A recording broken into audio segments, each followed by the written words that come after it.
AIDMK যি আছে তামিলনাডুৰ সেই আপডেটখিনিও আমি মুহূৰ্তত দিলোঁ অসমত এই মুহূৰ্তলৈকে অগ্ৰগতিৰ ভিত্তিত যদি চোৱা যায় তেতিয়াহ'লে 100খন আসনৰ অধিক আছে ট্ৰিপল ডিজিটত আছে বিজেপি মিত্ৰজোঁট আৰু ইয়াৰ বিপৰীতে আপোনাৰ কংগ্ৰেছ মিত্ৰজোঁটৰ অৱস্থা খুব এটা ভাল বুলি এই মুহূৰ্তলৈকে ক'ব পৰা নাযায় এতিয়া কেইবাটাও নিৰ্বাচনী ফলাফল আমাৰ হাতলৈ আহিছে আমি সেই নিৰ্বাচনী ফলাফল আমি আপোনালোকক দিম কোন লিড লৈ আছে কোনে লিড লৈ আছে কোন পিছ পৰি আছে সেই তথ্যখিনিও আমি আপোনালোকক দিম আমি ডেস্কৰ পৰা মোৰ সতীৰ্থসকল থাকিব দাবুনাৰায়ণ কোঁৱৰ থাকিব ঋতুৰাজ মেথি থাকিব শিৱপ্ৰসাদ শৰ্মা থাকিব তেওঁলোকে এই সকলো তথ্য আপোনালোকক দি থৈ যাব মই মোৰ লগত অতিথি আছে অতিথিসকলক চিনাই কৰাই দিব বিচাৰিছোঁ এই মুহূৰ্তত কোন আছে মই অতিথিসকলক চিনাই কৰাই দিব বিচাৰিছোঁ অচিন্ত প্ৰাণ শৰ্মা আছে মোৰ লগত বিজেপিৰ মুখপাত্ৰ স্বাগতম জনাইছোঁ ৰূপক দাস কংগ্ৰেছৰ মুখপাত্ৰ আছে স্বাগতম জনাইছোঁ মোৰ লগত আছে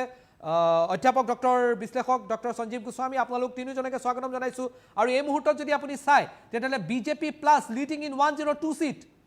ঠিক তেনেধৰণে Congress plus leading in 21 seat আৰু অন্যান্য এই মুহূৰ্তত দুখন আসনত অগ্ৰগতি লাভ কৰি আছে এই ইয়াত নতুন তথ্য আমি আপোনালোকক দিছোঁ আপডেট আমাৰ লগত থাকিব ইলেকশ্যন আপডেট থাকিব মই এটা অপেনিং ৰিমাৰ্ক লওঁ মই যদি আৰম্ভ কৰোঁ ৰূপক দাসৰ পৰা ৰূপক দাস এই মুহূৰ্তত আপোনালোকৰ কাৰণে কিন্তু ভাল খবৰ অহা নাই যি ধৰণৰ দেখা পোৱা গৈ আছে কংগ্ৰেছৰ এতিয়ালৈ যিটো আৰম্ভণি সেইটো বৰ আমি ভবা ধৰণে হোৱা নাই হয় কিন্তু এতিয়াও খুব প্ৰাৰম্ভিক পৰ্যায়তে আছে কাৰণ ইয়াত হয় মই ৰখাব লাগিব এটা আপডেট আহিছে আমাৰ ইলেকশ্যন আপডেট মৰিয়নীত আগবাঢ়িছে ৰূপজ্যোতি কুৰ্মী বিগ ব্ৰেকিং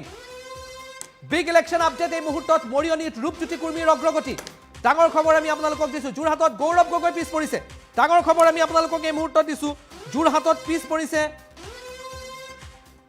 গৌৰৱ গগৈ যোৰহাটত হিতেন্দ্ৰনাথ গোস্বামীৰ অগ্ৰগতি ডাঙৰ খবৰ আমি আপোনালোকক দিছোঁ যোৰহাটৰ পৰাও কংগ্ৰেছলৈ বেয়া খবৰ আহিছে হিতেন্দ্ৰনাথ গোস্বামীৰ অগ্ৰগতি মৰিয়নীত আগবাঢ়ি আছে ৰূপজ্যোতি কুৰ্মী বিগ ব্ৰেকিং মৰিয়নীৰ পৰা ভাল খবৰ আহিছে বিজেপিৰ বাবে ৰূপজ্যোতি কুৰ্মীৰ অগ্ৰগতি উজনিত এক প্ৰকাৰে হিউজ মেণ্ডেটৰ দিশত অগ্ৰসৰ হৈছে যোৰহাটত গৌৰৱ গগৈ এই মুহূৰ্তত পিছ পৰিছে ডাঙৰ খবৰ আমি আপোনালোকক দি আছোঁ আপোনালোকে কমেণ্ট বক্সত কমেণ্ট কৰি জনাওক কোন আপোনালোকৰ সমষ্টিত আগবাঢ়ি আছে আমি সকলো তথ্য আপোনালোকক দিবলৈ সক্ষম হ'ম আমি আপোনালোকৰ কমেণ্টসমূহো পঢ়ি যাম আপোনালোকে কমেণ্ট বক্সত কমেণ্ট কৰক যে কোন আগবাঢ়ি আছে কোন পিছ পৰি আছে সকলো তথ্য আমি আপোনালোকক দিবলৈ সক্ষম হ'ম আপোনালোকে আমাক কমেণ্ট বক্সতো কমেণ্ট কৰিব পাৰে কিন্তু যোৰহাটত গৌৰৱ গগৈ পিছ পৰিছে মৰিয়নীত ৰূপজ্যোতি কুৰ্মী আগবাঢ়ি আছে যোৰহাটত বিজেপিৰ অগ্ৰগতি ডাঙৰ খবৰ ৰূপক দাস এটা আপডেট আপোনাৰ পৰা লৈছোঁ আপোনাৰ পৰা হয় প্ৰতিক্ৰিয়া লৈছোঁ যোৰহাটত আপোনালোক পিছ পৰি আছে এতিয়া চাওক এইটো খুব এইটো আগবঢ়া পিছপৰা এইটো হৈ আছে এবাৰ ধৰক গৌৰৱ দা আগবাঢ়িছে এবাৰ হিতেন দা আগবাঢ়িছে এইটো গণনা চলি আছে আৰু খুব প্ৰাৰম্ভিক পৰ্যায়ত আছে প্ৰায় 24টা ৰাউণ্ড সকলোতে হ'ব আৰু এতিয়া 4-5টা ৰাউণ্ডহে হৈছে ক'ৰবাত তাতকৈ কমো হৈছে সেইকাৰণে এতিয়াই মানে তেনেকুৱাকৈ কোৱাটো অলপ কঠিন এতিয়া যিবিলাক অগ্ৰগতি দেখাই আছে তাত হয়তো আৰু অলপ 19-20 হ'ব পাৰে আমি ক'ৰবাত পিছ পৰি থকা চিটো হয়তো শেষাহি আমি মাৰিব পাৰোঁ বা ক'ৰবাত আমি আগবাঢ়ি থকা চিটো হয়তো আমি হেৰুৱাব পাৰোঁ এতিয়াই কোৱাটো টান হৈছে আৰু অলপ দেৰি চাব লাগিব ধৰক 1-1:30-2টামান বজালৈকে হয়তো এটা হেৰি আহিব অলপ আগবঢ়া পিছপৰাটো এইটো ইমান ডাঙৰ কথা নহয় 2-4 হাজাৰ ভোটত 5,000 ভোটত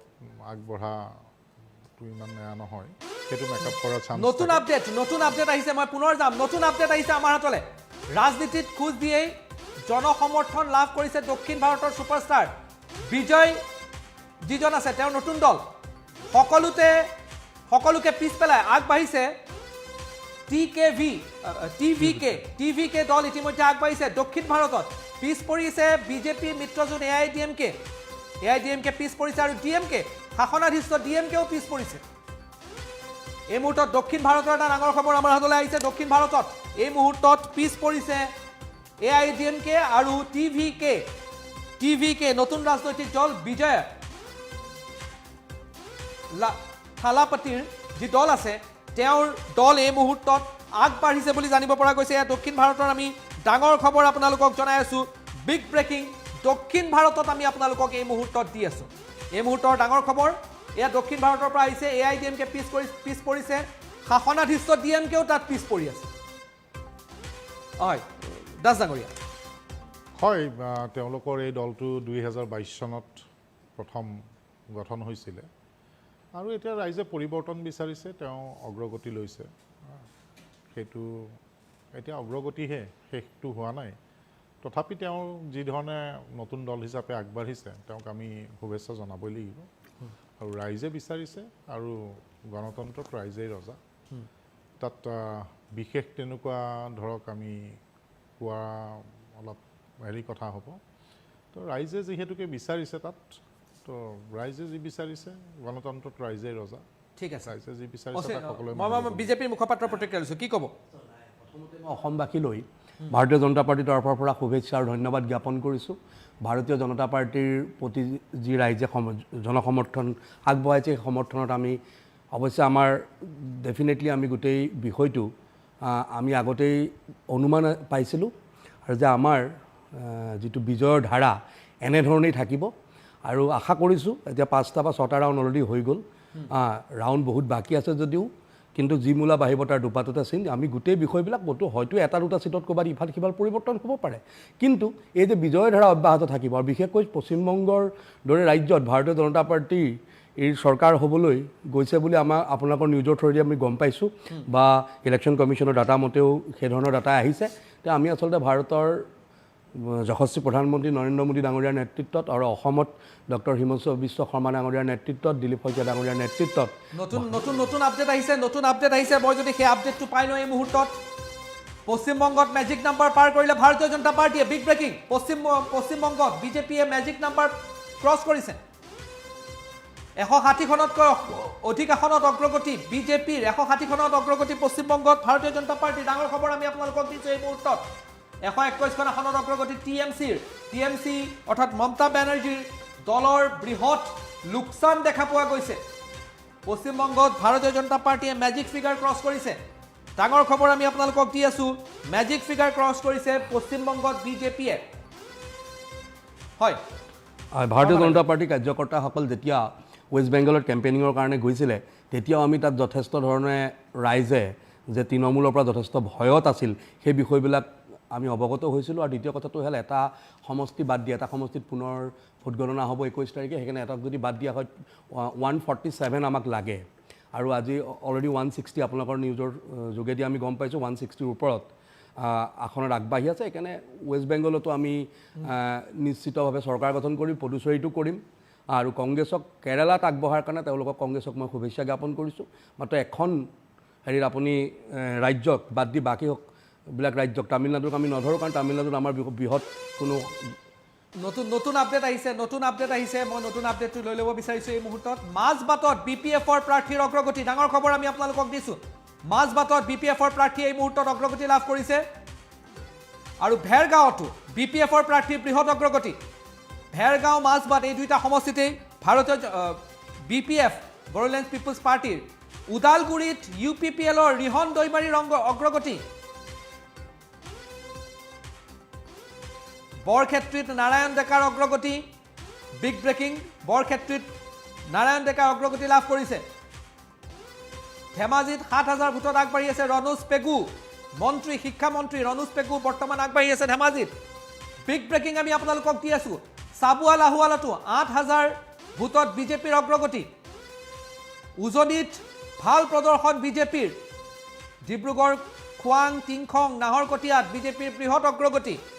ডাঙৰ খবৰ আমি আপোনালোকক দিছোঁ বিজেপিৰ বৃহৎ অগ্ৰগতি লাভ কৰিছে মাজবাটত PPF এই অগ্ৰগতি লাভ কৰিছে সৰ্বাধিক আপুনি ক'ব পাৰে হয় চ' তাৰপিছতো আপুনি ৱেষ্ট বেংগলতো দেখা পাইছোঁ আৰু আজিৰ দিনত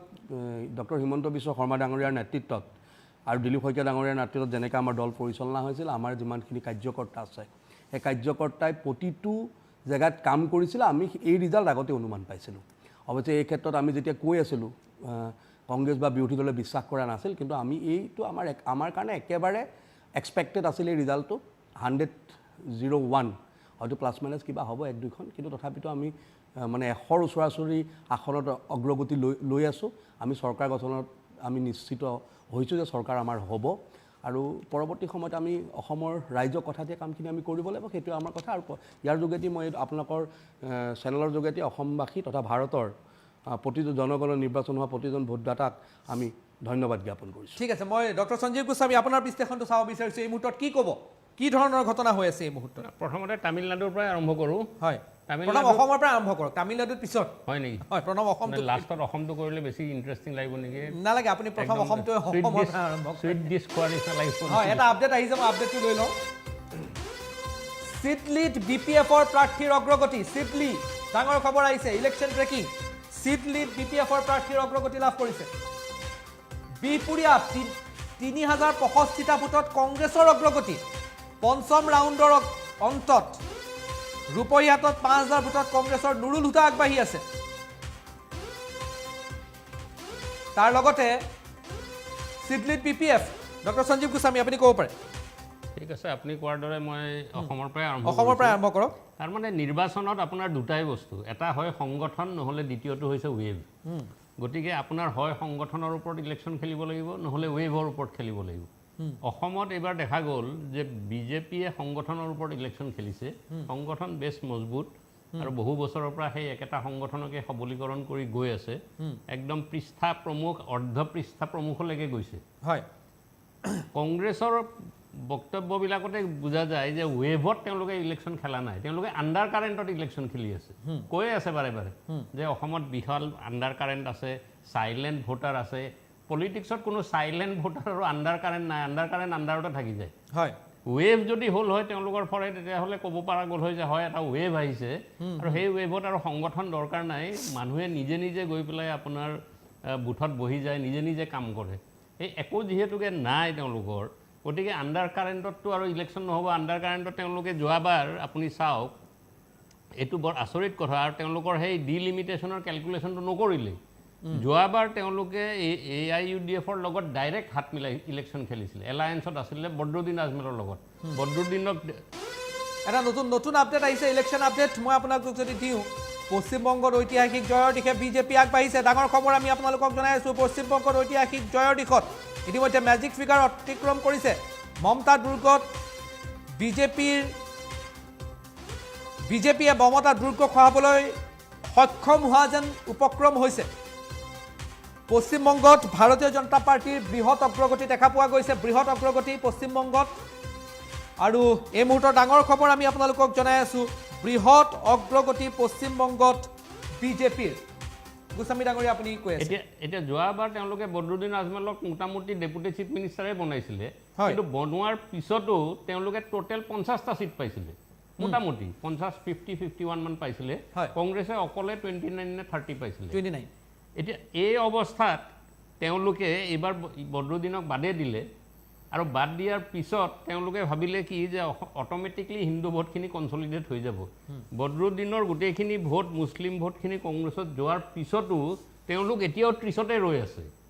ৱেৰেজ তেওঁলোক ওপৰত যাব লাগিছিলে। গতিকে তেওঁলোকে সেই 2021ৰ কেলকুলেশ্যন, যেনেকৈ অখিল গগৈয়ে কালি কৈ আছে যে মই 1993 পৰা ৰাইজৰ মাজত কাম কৰি আছোঁ। 93 পৰা আপুনি ৰাইজৰ মাজত কাম কৰি আছে, ঠিকেই আছে, কিন্তু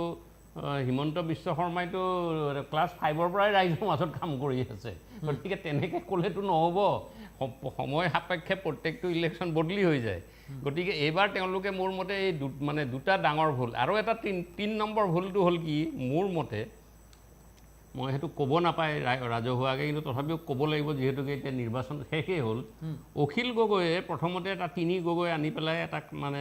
বেলেগ ধৰণৰ কনচলিডেশ্যন কৰিব বিচাৰিলে। সেই কনচলিডেশ্যনটো বেকফায়াৰ হ'ল, আৰু বেকফায়াৰ যে হ'ল, তেওঁ সিদিনা খঙতে আকৌ বেলেগ দুটা কমিউনিটিক গোৱাল গালি পাৰিলে যে এওঁলোকেহে বিজেপিক ভোট দিছে, এই দুটা কমিউনিটিয়ে। এতিয়া একদম কমিউনিটি কেন্দ্ৰিক যেতিয়া কাষ্ট বেচিছত তেওঁলোকে এনেকুৱা এটা ল' লেভেললৈ গুচি গৈছে। অসমত 60% হিন্দু মানুহ আছে, 40% মুছলিম এণ্ড আদাৰ্ছ আছে। এই অৱস্থাত তেওঁলোকে সেই তেনেকুৱা ধৰণৰ এটা বিভাজনমুখী ৰাজনীতি কৰিব গৈ তেওঁলোকৰে এজন দল, কোনো অবজো কৰা নাই। গৌৰৱ গগৈও তেওঁক মনে মনে থাকিব কোৱা নাই। তেওঁক মই দেখিছোঁ তেওঁৰ মিটিঙত গৈ পেলাই গৌৰৱ গগৈ যদি চিফ মিনিষ্টাৰ হয়, আমাৰ গৌৰৱ চিফ মিনিষ্টাৰ হ'ব বুলি কৈ দিয়ে। কমচে কমটো এটা লগাব লাগে কিবা এটা, আমিতো মাননীয় মুখ্যমন্ত্ৰী বুলিয়ে লগাওঁ, অপজিশ্যনেও লগায়, চবেই লগায়। কিন্তু তেনেকুৱা ধৰণে কয় যে এইবিলাক মানে টিলিকি মাৰাৰ কথা আৰু একো নাই, এইবিলাক কিবা কটন কলেজৰ ইলেকশ্যন খেলাৰ নিচিনা হৈছে তেওঁৰ। গতিকে তেওঁৰ একচুৱেলি কোনো ইলেকশ্যনৰ ওপৰত আইডিয়াই নাই, সেইকাৰণে এইবাৰ গোটেই পিছ পৰিছে কমপ্লিটলি। তেওঁ খুব সম্ভৱ এতিয়া মই নাজানো কি পজিশ্যনত আছে, কিন্তু মোৰ মতে তেওঁ কিজানি 3 নম্বৰ পজিশ্যনমানতহে আছে নেকি। আৰু গৌৰৱ গগৈৰো কোনো মানে পলিটিকেল আণ্ডাৰষ্টেণ্ডিং নাই। হিতেন গোস্বামীয়ে কৈয়ে আছে যে তেখেতে ইয়াত কিয় খেলিছে যোৰহাটত, বেলেগ এটা ছিটত খেলিব লাগিছিলে, এইটোতো তেওঁলোকৰ কাৰণে ভাল ছিট নহয়েই। কিন্তু তেওঁলোকে কি মেছেজ দিব বিচাৰিছে, কি কনচলিডেশ্যন কৰিব বিচাৰিছে, কাক লৈ ইলেকশ্যন খেলিছে, আণ্ডাৰ কাৰেণ্ট কি বস্তু, সেইবিলাক লৈ পেলাই তেওঁলোকৰ কোনো মোৰ মতে ইলেকশ্যনৰ সাম্য জ্ঞান নোহোৱাৰ নিচিনাকৈ খেলিছে। কাৰণ গৌৰৱ গগৈয়ে MP ইলেকশ্যন খেলিছে, MP ইলেকশ্যনটো এটা টোটেলি বেলেগ বস্তু, MLA ইলেকশ্যনটো বেলেগ বস্তু, পঞ্চায়তটোতো আৰু বেলেগ বস্তু। গতিকে মই ঠিক এটা ধৰিব পৰা নাই তেওঁলোকৰ ইয়াৰ প্ৰতিক্ৰিয়াটো দিব পাৰিব ৰূপক দাস। চাওক, কি কাৰণত খেলিছে সেইটো তেনেকুৱা কথা নহয়। যিহেতুকে এটা দল সৰ্বভাৰতীয় পৰ্যায়ৰ দলে যাক য'ত টিকেট দিছে, য'ত ভাল বুলি বিচাৰিছে সেইমতে দিছে। আৰু যেতিয়া দলৰ এজন সেনা হয় তেতিয়াহ'লে তেওঁ দলে য'তেই টিকেট নিদিয়ক তেওঁ খেলিবলৈ প্ৰস্তুত হ'ব লাগে। আৰু গৌৰৱ গগৈ ডাঙৰীয়াও দল মানে মই তাতক কওঁ, দলটো হৈছে কি, যেতিয়া আপুনি বুজাব নোৱাৰে তেতিয়া দল। এতিয়া হেৰিক দলে দিছে, আমাৰ প্ৰত্যেকেইটো নিজা নিজা ছিটতেই খেলিছে, আনকি হিমন্ত বিশ্ব শৰ্মা ডাঙৰীয়ায়ো জালুকবাৰীতেই খেলিছে। জালুকবাৰীটো এতিয়া টোটেলি বেলেগ হৈ গ'ল, তথাপিও জালুকবাৰীতেই খেলিছে। কিন্তু ধৰক দলে দিছে মাত্ৰ 2টা মানুহক মই দেখা মতে। এটা সেই আমাৰ এই বৰা যে ভূপেন বৰাক, তেওঁ খেলিব বিচাৰিছিল বেলেগ এটা, কিন্তু দলে দিলে এটা। আৰু এওঁ আছিলে নগাঁৱৰ MP, গতিকে নগাঁৱৰ এটাত খেলিব লাগিছিলে প্ৰদ্যুৎ বৰদলৈ, কিন্তু তেওঁক দিছে দিছপুৰত। এনেকুৱা দলে খুব কমকৈ দিয়ে একচুৱেলি, বাকী চব নিজে নিজে চিলেক্টেই হৈ যায় নিজা কৰ্মক্ষেত্ৰত কৰ্ম হিচাপে। কিন্তু সেইটো মই কোৱা নাই। কিন্তু যি হওক, মই তামিলনাডুৰ এটা কথা কওঁ, মই আগতেও কৈছোঁ, মোৰ বহুকেইটা বন্ধুক মই কৈছোঁ, তামিলনাডুত মানে TVK খুব মিছআণ্ডাৰষ্টেণ্ড কৰিলে। ই নতুন দল, তাৰ সংগঠন নাই, কিন্তু তাৰ সংগঠনটো তেনেকুৱা নহয়। তেওঁৰ 89,000 ফেন ক্লাব আছে গোটেই তামিলনাডুত, 89,000। আৰু সেই 89,000ৰ টোটেল মেম্বাৰ আছিলে মোৰ দেন 1 crore। যেতিয়া তেওঁ দল খুলিলে, তেওঁ সেই ফেন ক্লাববিলাক আৰু সেই মানুহবিলাকক অফাৰ দিলে যে তোমালোকে মোৰ পাৰ্টিত জইন কৰিব পাৰা আৰু মেম্বাৰশ্বিপ ল'ব পাৰা, অট'মেটিক হৈ যাব। সেই 1 crore মানুহে অট'মেটিক মেম্বাৰ হৈ গ'ল। গতিকে তেওঁৰ এটা অট'মেটিক এটা বেছ হৈ গ'ল। মই যিটো কৈছোঁ, হয় সংগঠন নহয় ৱেভ। এতিয়া তেওঁ যিহেতুকে এটা ফ্ৰেছ মানুহ আহিছে, আৰু এই DMK আৰু ADMKৰ মানুহকেইজন অলৰেডি পুৰণা বহুত, চবেই জানে। গতিকে আৰু তেওঁ ফাইট কৰিছে কৰাপশ্যন, এটা মেইন ইছ্যু। মানুহজন কিন্তু তেওঁ খ্ৰীষ্টিয়ান নে হিন্দু সেইটো এটা খুব ডাউটফুল কেছ, কাৰণ তেওঁৰ মাক হিন্দু, দেউতাক খ্ৰীষ্টিয়ান। তেওঁ বিয়া কৰাইছে হিন্দু, তেওঁ নিজে কি এতিয়া সেইটো কোনো তেওঁ ক'তো নকয়। গতিকে তেওঁৰ ধৰ্মটো কি সেইটো এটা, কিন্তু তেওঁৰ নাম হৈছে জোচেফ বিজয়। কিন্তু জোচেফ বিজয় হ'লেও তেওঁ বিয়া কৰাইছে হিন্দু, মাকো হিন্দু। এতিয়া তেওঁক আপুনি হিন্দু বুলি ধৰিব নে খ্ৰীষ্টিয়ান বুলি ধৰিব, এইটো কোনোবাই খ্ৰীষ্টিয়ান বুলি কয়, কোনোবাই হিন্দু বুলি কয়, তেওঁ নিজে একো নকয়। গতিকে এইটো এটা হেৰি কথা। কিন্তু মই দেখিছোঁ যে তাত মানে সেইবিলাক ফেক্টৰে কাম নকৰে তামিলনাডুত। কেৰালাতো সেই ফেক্টৰবিলাকে কাম নকৰে, তাতে ইকনমিক ইছ্যুটোৱে বেছি কাম কৰে। চবতছে ডাঙৰ কথাটো হৈছে বেংগলত যিটো ইলেকশ্যন হ'ল, আজিও মই ফেচবুকত লিখিছোঁ, সেই তুলনাত অসমত কিন্তু আমাৰ যে গণতন্ত্ৰ বাচি আছে সেইটো এটা ডাঙৰ প্ৰমাণ। যে বেংগলত যি ধৰণে ইলেকশ্যন পাতিব লগা হৈছে, আৰু যি ধৰণে ৰিগিঙৰ যিবিলাক কথা আমি এতিয়া শিকিছোঁ বা দেখিছোঁ, যে এনেকৈও ৰিগিং হয়, যে EVMটোৰ ওপৰত টেপ মাৰি দিয়ে, এইবিলাক মানে কল্পনাৰ বাহিৰত। মানুহৰ ভোটাৰ হেৰি, আমি ভোট পাৰ্চেণ্টেজ বঢ়াবৰ কাৰণে লাগি থাকোঁ, তেওঁলোকে ভোট পাৰ্চেণ্টেজ কমাবৰ কাৰণে লাগি থাকে। এই ধৰণৰ যিবিলাক মানে ষ্ট্ৰেটেজি তেওঁলোকে ইউজ কৰি পেলাই এই যোৱা কেইটা ইলেকশ্যন জিকিছিলে, এইবাৰ সেইবিলাক যিহেতুকে নোহোৱা হৈ গ'ল, ফেক ভোটাৰ নোহোৱা হৈ গ'ল। গতিকে মমতা বেনাৰ্জী এইবাৰ হাৰাটো অৱধাৰিত আছিলে, আৰু সেইটোৱে হৈছে মোৰ মতে। হয়, ঠিক আছে। মই এটা কথা ক'ব খুজিছোঁ, যোৰহাটৰ বিষয়টো যেতিয়া আলোচনা আহিছে, তো যেতিয়া লোকসভাত গৌৰৱ গগৈ ডাঙৰীয়া বিজয় হৈছিল, তাৰপিছত আমি এদিনীয়া 2 দিন থাকি আমি গোটেই বিষয়টো পৰ্যালোচনা কৰি আমাৰ দলৰ নেতৃত্বত বিষয় পেলাই আলোচনা কৰা হৈছিল। ইয়াৰ পৰা আমি শিক্ষা লৈছোঁ। আৰু দ্বিতীয় বিষয়টো হ'ল, তাত যেতিয়া আমি পঞ্চায়ত নিৰ্বাচন হৈছে, 40টাকৈ ZPC আছে। 40টা ZPC, কিন্তু কংগ্ৰেছ তাত 0 হৈছে। আমি 40টা ZPC আমি জিকিছোঁ বিজেপি চ' সেই সময়তে যেতিয়া MP জিকিলে গৌৰৱ গগৈ ডাঙৰীয়া তাৰপিছত আমি পঞ্চায়ত নিৰ্বাচনটো কিন্তু আমি কমপ্লিটলি মানে নিজকে বচাই পেলাই আমি 40টাৰ ভিতৰত 40টা জিকি পেলাই আহিছোঁ তাৰপিছত গৌৰৱ গগৈ ডাঙৰীয়া সংগঠন কি কৰিলে বা কেনেকৈ কৰিলে সেইটো কংগ্ৰেছে জানিব সেইটো মোৰ বিষয় নহয় কিন্তু আমি সেই ক্ষেত্ৰত যোৰহাটত সংগঠনতো আমি জোৰ দিছোঁ আৰু আমি পৰাজয়ৰ পৰা শিক্ষা লৈছোঁ সেইকাৰণে পৰাজয়ৰ পৰা শিক্ষা লোৱাৰ কাৰণে আজি যোৰহাটত আজি আচলতে এই ধৰণৰ ৰিজাল্টটো পাবলৈ সক্ষম হৈছোঁ আৰু তাৰ বিপৰীতে কংগ্ৰেছে পোৱা নাই মোৰ চিন্তাটো হ'ল যে আমি সংগঠনটোত খুব আমি চাওক আমি ভাৰতীয় জনতা পাৰ্টীৰ প্ৰতিজন কৰ্মী মই মণ্ডল পৰ্যায়ৰ পৰা অহা কৰ্মী আজি মোক ভাৰতীয় জনতা পাৰ্টীৰ মুখপত্ৰৰ দৰে দায়িত্ব দিছে আপোনালোকৰ দৰে এটা সন্মানীয় চেনেলত বহাৰ সুবিধা কৰি দিছে মই যেতিয়া জিলাৰ জেনেৰেল ছেক্ৰেটাৰী যুৱ মৰ্চা আছিলোঁ তেতিয়াও সংগঠনত লাগিব আজি আমি ৰাতিপুৱা 8টা বজাত আমি দলৰ কাৰ্যালয় পাইছোঁ আমি নাজানো ৰিজাল্ট কি হ'ব যদিও এক্সপেক্টেড আছিলোঁ আমি ৰিজাল্ট কি আছিলোঁ কিন্তু আমি প্ৰতিটো পৰিস্থিতিৰ বাবে আমি সাজু থাকোঁ যোৱাকালি আমি গোটেই আজিৰ দিনৰ পৰিকল্পনা আজিৰ গোটেই চিন্তাধাৰা আজি কেনেকৈ আমি কোন টকছত যাব কোনটো সময়ত কেনেকৈ যাব আমি গোটেই বিষয়বিলাক কিন্তু পৰিকল্পনা কৰি আমাৰ দলৰ নেতৃত্বই আমাক ঠিক কৰি দিছে আমি তেওঁলোকৰ পৰামৰ্শ মতে তেওঁলোকৰ আদেশ মৰ্মে আমি কিন্তু আগবাঢ়ি গৈ আছোঁ এইকাৰণে আমি সদায় 24/7 কাম কৰোঁ আমি ভাৰতীয় জনতা পাৰ্টীৰ সকলো কাৰ্যকৰ্তাই কিন্তু 24/7 কাম কৰে আৰু সেইকাৰণে আমাৰ অতি শক্তিশালী গ্ৰাছত আৰু সেইকাৰণে আমি ইমান মানে শক্তিশালী হৈ আছিল চিন্তাধাৰাটো যে নহয় আমি বিজয় হ'ম আমি নিশ্চিত হৈ আছিলোঁ আৰু সেই কথা বিৰোধী আমি বিভিন্ন সময়ত অখিল গগৈ ডাঙৰীয়াই হওক বা বিভিন্ন বিৰোধী দলপতিয়ে হওক দলৰ নেতৃত্বই হওক আমাক মানে সমালোচনা কৰিছিলে কিন্তু আমি জানো আমি নিশ্চিত হৈ আছিলোঁ যে বিজয় আমাৰ কাৰণে কিন্তু অতি অৱধাৰিত আছিল আৰু আমি এই বিজয় তৃতীয়বাৰৰ কাৰণে আমি অসমত চৰকাৰ কৰিব পাৰিম আৰু ৱেষ্ট বেংগলৰ ক্ষেত্ৰতো কি হৈছে ৱেষ্ট বেংগলৰ দুৰ্নীতি আৰু যোৱাটো নিৰ্বাচনতে আচলতে ভাৰতীয় জনতা পাৰ্টীয়ে চৰকাৰ কৰিব লাগিছিল তাত কিন্তু বিভিন্ন ধৰণৰ সঞ্জীৱ গোস্বামী ডাঙৰীয়াই কোৱাৰ দৰে তেখেত যথেষ্ট এক্সপিৰিয়েঞ্চ মানুহ তাত বিভিন্ন ধৰণৰ খেলি মেলি হৈছে এতিয়াও ভয় ভিত্তি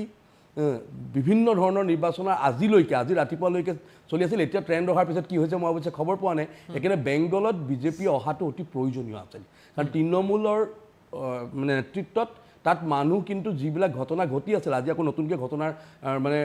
আলোচনা কৰিবলৈ নাযাওঁ নিৰ্বাচনৰ ৰিজাল্টৰ দিন তো আপুনিও জানে সকলোৱে জানে যে যিবিলাক ঘটনা ঘটি আছিল সেই ঘটনাৰ বিপৰীতে দুৰ্নীতিৰ বিপৰীতে আৰু তাত যিটো মানে অপশাসন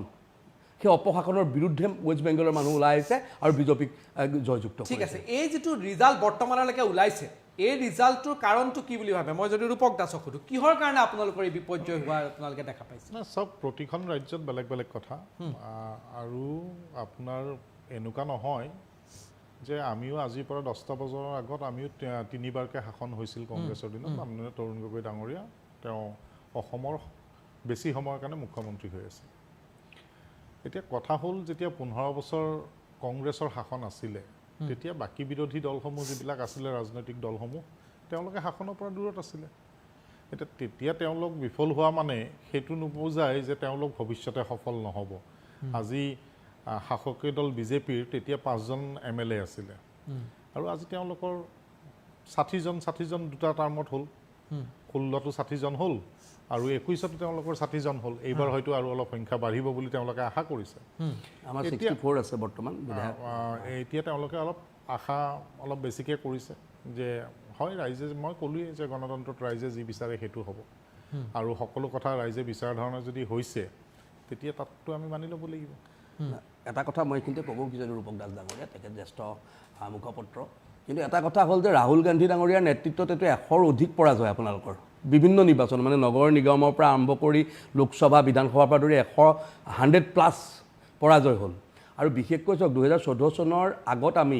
যেতিয়া আমি 11ত আপোনালোকৰ চৰকাৰ আহিছে তাৰ পিছৰ পৰাই কিন্তু ভাৰতীয় জনতা পাৰ্টি আমি সংগঠনৰ কামত আমি আগৰ পৰাই লাগি আছোঁ কিন্তু 11ৰ পৰা আমি পূৰ্ণদমে লাগিছোঁ আৰু এটা ব্ৰেকিং আহিছে মই দি ল'ব বিচাৰিছোঁ আমাৰ তালৈ পোৱা তথ্য অনুসৰি মোৰ তালৈ যিটো আহিছে বিয়লি 4 বজাত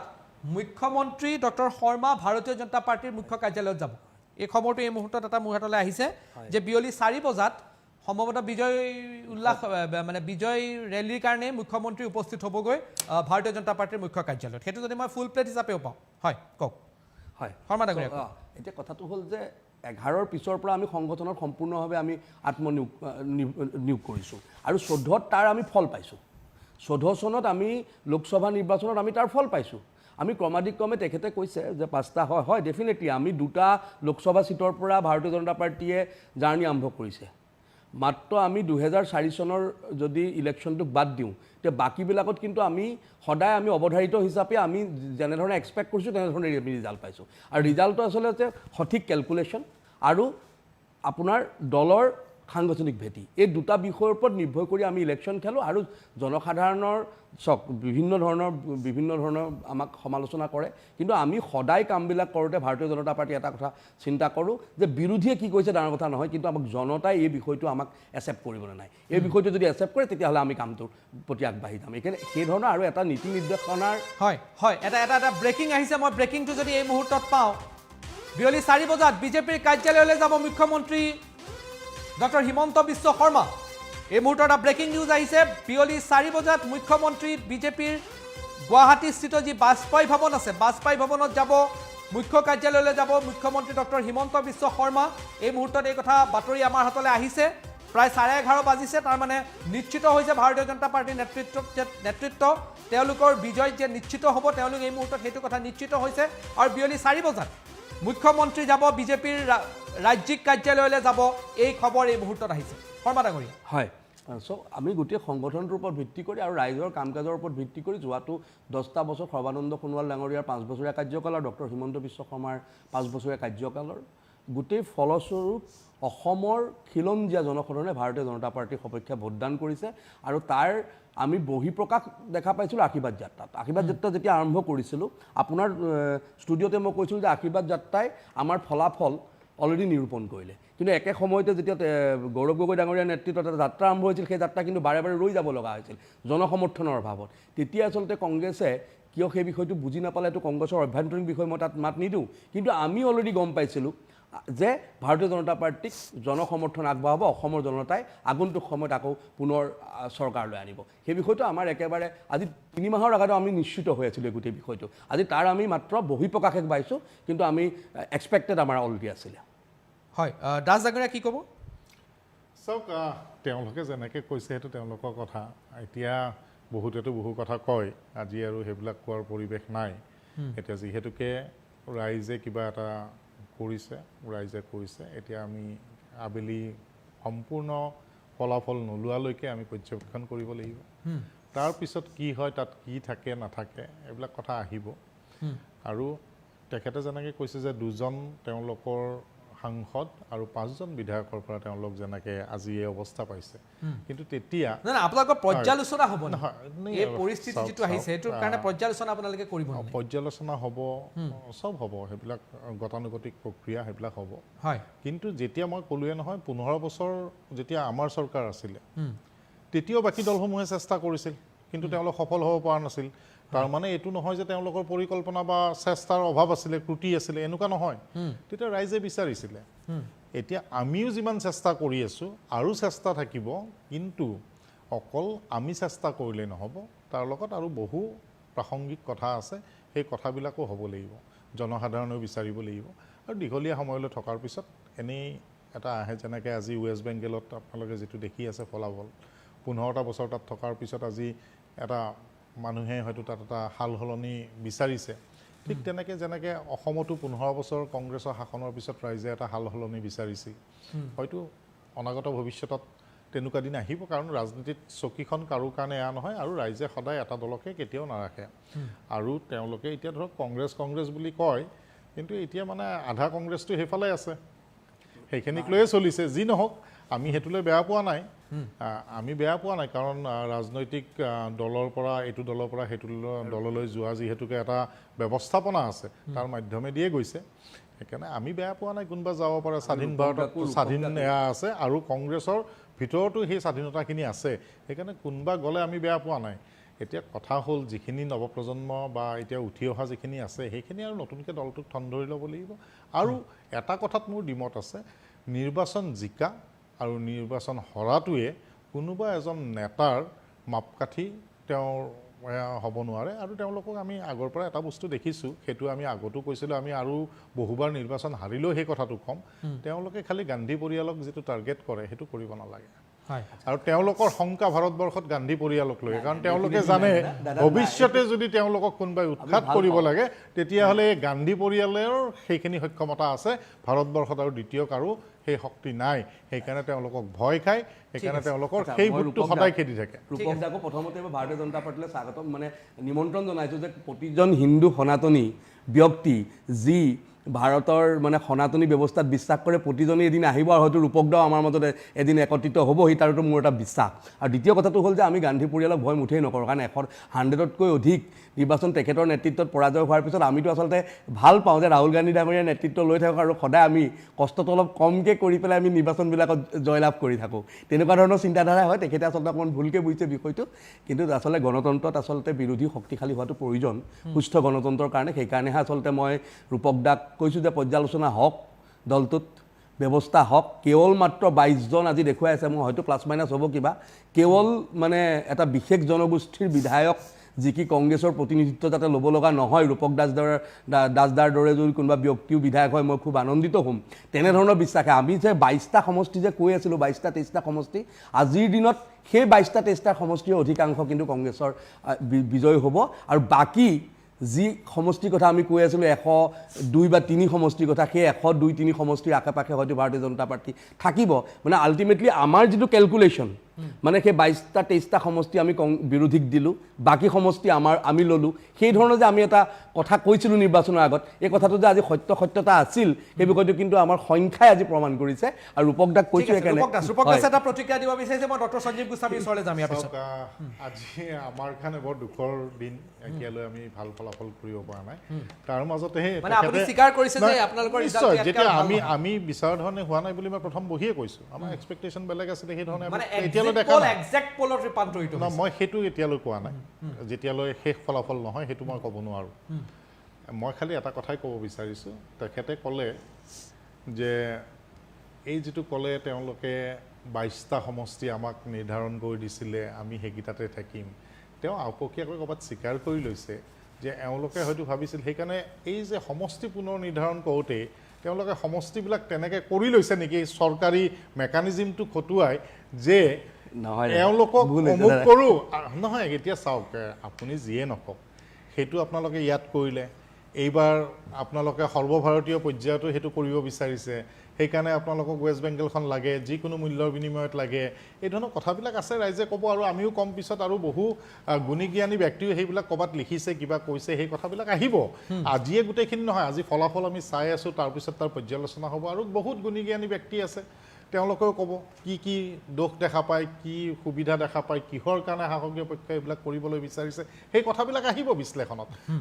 এটা কথা বিশ্বাস কৰক দাদা এটা কথা বিশ্বাস কৰক মই অকণমান ওপৰাপুৰি কৰিলোঁ দেই বেয়া নাপাব তাৰ কাৰণে কিন্তু ভাৰতৰ জনতাই ভাল পাইছে বেংগলত আমি বিজয় হৈছোঁ পুডুচেৰীত বিজয় হৈছোঁ অসমত বিজয় হৈছোঁ আৰু আপোনালোকৰ নেতৃত্বাধীন কেৱল কেৰেলাৰ বাদ দি ইভেন তামিলনাডুতো আপোনালোকক ৰাইজে শাসনৰ পৰা আঁতৰাইছে আল্টিমেটলি চ' আপোনালোকক প্ৰত্যাখ্যান কৰিছে সেইকাৰণে ভাৰতৰ ৰাইজে আমাৰ ব্যৱস্থাটো কিন্তু ভাল পাইছে আপোনালোকে গ্ৰহণ কৰা ব্যৱস্থাটো আমি যিটো ব্যৱস্থা কৰিব খুজিছোঁ বুলি আপুনি ক'ব খুজিছে সেই ব্যৱস্থাত আপোনালোকে সমৰ্থন নজনোৱাৰ কাৰণে কিন্তু ভাৰতৰ জনগণে আপোনালোকৰ বিৰুদ্ধে ভোট দিছে চ' আজিৰ দিনত সংবিধান আৰু জনগণৰ মূল বিষয় চ' সেইকাৰণে ভাৰতৰ জনগণে ভাল পোৱা কাম কৰক যি ধৰণে কৈছে এতিয়া চাওক অসমততো আচলতে নিৰ্বাচন নাপাতিলেই হয় আপোনালোকৰতো এজন আছে আল্লাউদ্দিনৰ চাকি আছে পিহি দিলেই তেওঁ কৈ দিয়ে কোনটো সমষ্টিত কেইহাজাৰত জিকিব আমি এতিয়া সেইবিলাক চাবলৈ ৰখি আছোঁ যে তেওঁ ক'ৰবাত কোনোবাই 80,000ত কোনোবাই ইমান হাজাৰত এইবিলাক যে কৈছিল সেইবিলাক মিলে নে নিমিলে সেইবিলাক চাবলৈও লাগিব সেইকাৰণে আমাক অলপ সময় লাগিব গোটেই বস্তুটো পৰ্যালোচনা কৰোঁতে তাৰপিছত ক'বলগীয়া থাকিব এতিয়া নিৰ্বাচন হয় 15 বছৰ আমাৰো শাসন আছিল কিন্তু আমাৰ তেতিয়াৰ মুখ্যমন্ত্ৰী ডাঙৰীয়া কিন্তু সেই ধৰণৰ বক্তব্য ৰখা আমি দেখা নাছিলোঁ মই অনুষ্ঠানটো বেছি দীঘলীয়া কৰিব নোৱাৰো আমাৰ বহুত আপডেট আহি থাকিব পাম এই ধৰণৰ কথা কিন্তু আমাৰ তেতিয়া ডক্টৰ সঞ্জীৱ গোস্বামী এটা ক্লোজিংৰ ফালে যদি যায় মই যাম ডক্টৰ সঞ্জীৱ গোস্বামী কংগ্ৰেছক এইটো ক'ব বিচাৰোঁ যে তৰুণ গগৈৰ লগত তুলনা কৰি একো লাভ নাই দুটা কথা ক'ব বিচাৰিছোঁ তৰুণ গগৈৰ যিটো ঘৰ তাৰ দুটা ঘৰ বাদ দিয়ে মোৰ মাৰ ঘৰ গতিকে মই তাত গৈয়ে থাকোঁ সেই গলিটোত নাজিৰালি বুলি কয় তাইটো পাৰ হৈ পেলাই তৰুণ গগৈৰ ঘৰ এটা ঘৰ বাদ দি মাজত এটাহে ঘৰ আছে মাত্ৰ তেওঁৰ ঘৰ তাৰপিছত আৰু দুটামান ঘৰ বাদ দি পেলাই বিজয় হেণ্ডিকৰ ঘৰ কথাটো হৈছে কি যোৱাবাৰ এটা ইণ্টাৰেষ্টিং এটা ৰিজাল্ট আহিছে ৰিজাল্ট মানে কি 18টা ৰাউণ্ডৰ ভিতৰত 4টা ৰাউণ্ড হৈছে তামুলপুৰ সমষ্টিত বিশ্বজিৎ দৈমাৰী 8,000 ভোটত আগবাঢ়ি আছে আৰু প্ৰমোদ বড়ো 8,197টা ভোটত পিছ পৰি আছে বিশ্বজিৎ দৈমাৰী বিজেপিৰ তামুলপুৰ লোকসভা বিধানসভা সমষ্টিত 18টা ৰাউণ্ডত তাত কাউণ্টিং হ'ব আৰু তাৰে 4টা ৰাউণ্ডৰ ফলাফল ওলাল 4টা ৰাউণ্ডৰ অন্তত 8,000 ভোটত প্ৰমোদ আপোনাৰ বিশ্বজিৎ দৈমাৰী তাত লিড কৰি আছে লিডিঙত আছে এতিয়া হিউজ মই কৈ আছিলোঁ কি যে যোৱাবাৰ পাৰ্লিমেণ্টাৰী ইলেকশ্যনৰ সময়ত সেই গলিটোতে এটা মূৰত কিবা এটা ঘটনা ঘটিলে সেই সময়ত কিন্তু গৌৰৱ গগৈ তেখেতৰ ঘৰতে আছিলে তেখেতে সেই প্ৰব্লেমটো এভইড কৰি পেলাই গুচি আহিলে তৰুণ গগৈ হোৱা হ'লে কিন্তু সেই প্ৰব্লেমটো ছল্ভ কৰি পেলাই দুইটা পাৰ্টিকে সন্তুষ্ট কৰিলে গতিকে তৰুণ গগৈ আছিল 15 বছৰ আৰু গৌৰৱ গগৈ কিয় নাথাকিব সেইটো তুলনা কৰি লাভ নাই কাৰণ দুইজনৰে ৰাজনীতি বেলেগ একেটা পৰিয়াল হ'ব পাৰে কিন্তু দুইজনৰে ৰাজনীতি বেলেগ এজনে একেবাৰে গ্ৰাছৰুটৰ পৰা গৈছে তেওঁ বৰ্ড মেম্বাৰ আছিল যোৰহাটৰ প্ৰথম যোৰহাটৰ বৰ্ড মেম্বাৰৰ পৰা আৰম্ভ কৰি মিউনিচিপাল বৰ্ড মেম্বাৰৰ পৰা আৰম্ভ কৰি MLA পৰা কেবিনেট দিল্লীৰ মিনিষ্টাৰৰ পৰা ষ্টেট প্ৰেচিডেণ্টৰ পৰা তেখেতে সব একেবাৰে গ্ৰাছৰুটত কাম কৰিছে এখেতে কাম কৰা নাই সেইটো এটা তেখেতৰ ডাঙৰ ফল গতিকে সেই এটা ইম্পৰ্টেণ্ট ইছ্যু 2 নম্বৰ হৈছে এই গান্ধী পৰিয়ালৰ কথাটো যে কৈ থাকে আৰু তেওঁলোকে কৈ আছে কংগ্ৰেছে যে বিজেপিয়ে গান্ধী পৰিয়ালটো ইম্পৰ্টেণ্ট নহয় কথাটো হৈছে যে পৰিয়াল কেন্দ্ৰিক ৰাজনীতিৰ এগেইনষ্টতহে কথা কৈ থাকে গতিকে সেইটো অকল গান্ধী বুলি নহয় সেইটো মমতা বেনাৰ্জীয়ে তেওঁৰ ভতিজাটোক আনিছে সেইটোৰো কথা কয় মুলায়ম সিং যাদৱৰ ল'ৰা আহিছে সেইটোও কয় লালু যাদৱৰ পুতেক আহিছে সেইটোও কয় দল লৈ কথা নাই আৰু নিজা দলতে আপুনি এবাৰ চাওক বিজেপিয়ে ৰমেন ডেকাৰ ছোৱালীয়ে টিকেট বিচাৰিছিলে টিকেট নাপালে বিজয়া বাইদেউৰ ছোৱালীয়ে টিকেট বিচাৰিছিলে টিকেট নাপালে কাৰণ পৰিয়াল কেন্দ্ৰিক ৰাজনীতিটোহে অপোজ কৰে তাতে কোনো হেৰি লৈ কথা নাই কোনো গান্ধী পৰিয়াল লৈ কথা নাই ঠিক আছে নেহেৰুটো এটা হৈছে এটা এক্সাম্পল কাৰণ সেইটো একদম মানে প্ৰমিনেন্ট এক্সাম্পল মই অনুষ্ঠান এতিয়া শেষ কৰিব লাগিব আৰু কিছু আপডেট আমি হাতত লৈ আহিব মই ডক্টৰ সঞ্জীৱ গোস্বামী ধন্যবাদ জনাইছো মই শৰ্মা ডাঙৰীয়া ধন্যবাদ জনাইছো দাস ডাঙৰীয়া ধন্যবাদ জনাইছো এই মুহূৰ্তত BJP leading in 101 seat Congress leading in 22 seat আৰু অন্যান্য এই মুহূৰ্তত দুখন আসনত অগ্ৰসৰ হৈছে ট্ৰিপল ডিজিটত এই মুহূৰ্তত আছে বিজেপিৰ নেতৃত্বত NDA আৰু এক সঁচাকৈ এক শোচনীয় পৰাজয়ৰ দিশত অগ্ৰসৰ হৈছে কংগ্ৰেছ নেতৃত্বত থকা বিৰোধী মিত্ৰ শক্তি এই মুহূৰ্তত এই অনুষ্ঠানৰ পৰা মই বিদায় লৈছো পৰৱৰ্তী সময়ত আৰু খবৰ লৈ আমি উপস্থিত হ'ম ধন্যবাদ